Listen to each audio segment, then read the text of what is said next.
নমস্কাৰ, এই মুহূৰ্তত আহি পৰিছে অসমৰ লগতে ভাৰতৰ বিভিন্ন প্ৰান্তৰ পৰা কেইবাটাও গুৰুত্বপূৰ্ণ খবৰ। আৰু এনেধৰণৰ খবৰসমূহ নিতৌ চাই থাকিবলৈ চেনেলটো ছাবস্ক্ৰাইব কৰি ভিডিঅ'টোত এটা লাইক কৰি দিব। জনাই গৈছোঁ ৰাতিপুৱাৰ প্ৰথমটো ব্ৰেকিং নিউজ। ৰাজপথতে আক্ৰমণ কৰাৰ চেষ্টা পশ্চিমবংগৰ প্ৰাক্তন মুখ্যমন্ত্ৰী মমতা বেনাৰ্জীক। মমতা বেনাৰ্জী যোৱা বাহনত আক্ৰমণ একাংশ লোকৰ। টিএমচি প্ৰধান মমতা বেনাৰ্জীৰ বাহন লৈ লক্ষ্য কৰি একাংশই শিল ইটা বোকা দলিয়াই আক্ৰমণ কৰে। আৰক্ষীৰ জিম্মাত মৃত্যু হোৱা টিএমচি কৰ্মীৰ ঘৰলৈ গৈছিল মমতা। সেই সময়তে কনভয় আগচি ধৰি স্থানীয় একাংশ লোকে সাব্যস্ত কৰে প্ৰতিবাদ। শনিবাৰে উত্তৰ 24 পৰগনাৰ হালি চহৰত সংঘটিত হয় এই ঘটনা। বাহনৰ খিৰিকী বন্ধ থকাৰ বাবে আঘাতৰ পৰা ৰক্ষা পৰিল মমতা বেনাৰ্জীৰ।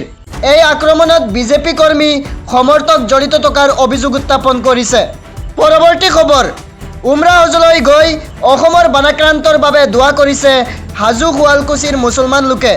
আল্লাহৰ ঘৰৰ সন্মুখৰ পৰা ভয়াৱহ বানত ক্ষতিগ্ৰস্ত হাজাৰ হাজাৰ লোকৰ মংগল কামনা কৰি দোৱা কৰে এটি হজযাত্ৰী দলে। জনাই গৈছোঁ পৰৱৰ্তী বিগ ব্ৰেকিং। ভাৰত বাংলাদেশ সীমান্তত উত্তপ্ত পৰিস্থিতি। বিএছএফৰ গুলীত নিহত বাংলাদেশী মিয়া। ত্ৰিপুৰাৰ ভাৰত বাংলাদেশ সীমান্তত উত্তপ্ত পৰিস্থিতি।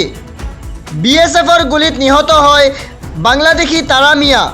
সীমান্তৰে 5-6 জনীয়া দলে ভাৰতত প্ৰৱেশ কৰিবলৈ লওঁতেই বিএছএফৰ গুলী। বৰ্তমানে উত্তপ্ত বাংলাদেশ সীমান্তৱৰ্তী অঞ্চল। জনাই গৈছোঁ পৰৱৰ্তী খবৰ। জেনজিৰ প্ৰতিবাদৰ পিছত পদত্যাগৰ পিছত জেনজিক লৈ প্ৰথমবাৰৰ বাবে মুখ খুলিছে প্ৰাক্তন শিক্ষামন্ত্ৰী ধৰ্মেন্দ্ৰ প্ৰধানে। ধৰ্মেন্দ্ৰ প্ৰধানে কৈছে যে জেনজিসকল আমাৰেই সন্তান। কেতবোৰ লোকে এওঁলোকক বিপথে পৰিচালিত কৰিবলৈ চেষ্টা কৰি আছে। ব্যক্তিগত পৰ্যায়ত মোৰ সৈতে জেনজিৰ একো নাই। ভাৰতত বছৰি 2 কোটি শিশুৰ জন্ম হয়। যোৱা 10 বছৰত ভাৰতত 20 কোটি শিশুৰ জন্ম হৈছে। এওঁলোকেই ভৱিষ্যতে ভাৰতবৰ্ষক বিশ্বগুৰুৰ পৰ্যায়লৈ লৈ যাব। এয়া মোৰ বিশ্বাস নিশ্চয় ভুল নহয়। এই মন্তব্য কৰিছে প্ৰাক্তন শিক্ষামন্ত্ৰী ধৰ্মেন্দ্ৰ প্ৰধানে। জনাই গৈছোঁ পৰৱৰ্তী বিগ ব্ৰেকিং।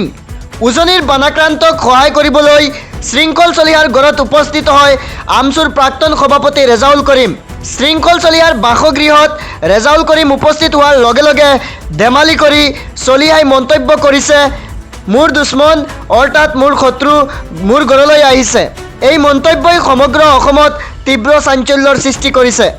অসমৰ বিপদত, অসমৰ দুৰ্যোগৰ সময়ত একেলগে হৈ পৰিল শৃংখল আৰু ৰেজাউল কৰিম। পৰৱৰ্তী খবৰ, এইবাৰ বদৰুদ্দিন আজমলৰ প্ৰশংসা কৰি মুখ খুলিছে চিতু বৰুৱাই। চিতু বৰুৱাই কৈছে, বদৰুদ্দিন আজমলক মই গালি পাৰিছিলোঁ, কিন্তু উজনি অসমৰ বানাক্ৰান্ত ৰাইজৰ বাবে বদৰুদ্দিন আজমলে কৰা ত্যাগে মোৰ অন্তৰ জয় কৰিছে। মই আজমলৰ সুস্বাস্থ্য কামনা কৰিছোঁ আৰু আজমলৰ বাবে নেদেখাজনৰ ওচৰত প্ৰাৰ্থনা কৰিছোঁ। আজমলৰ প্ৰশংসাত পঞ্চমুখ চিতু বৰুৱা। প্ৰলয়ংকাৰী বানত সৰ্বোচ্চ হেৰুৱা উজনি অসমৰ ৰাইজৰ ওচৰত থিয় দিছে মৌলানা বদৰুদ্দিন আজমল।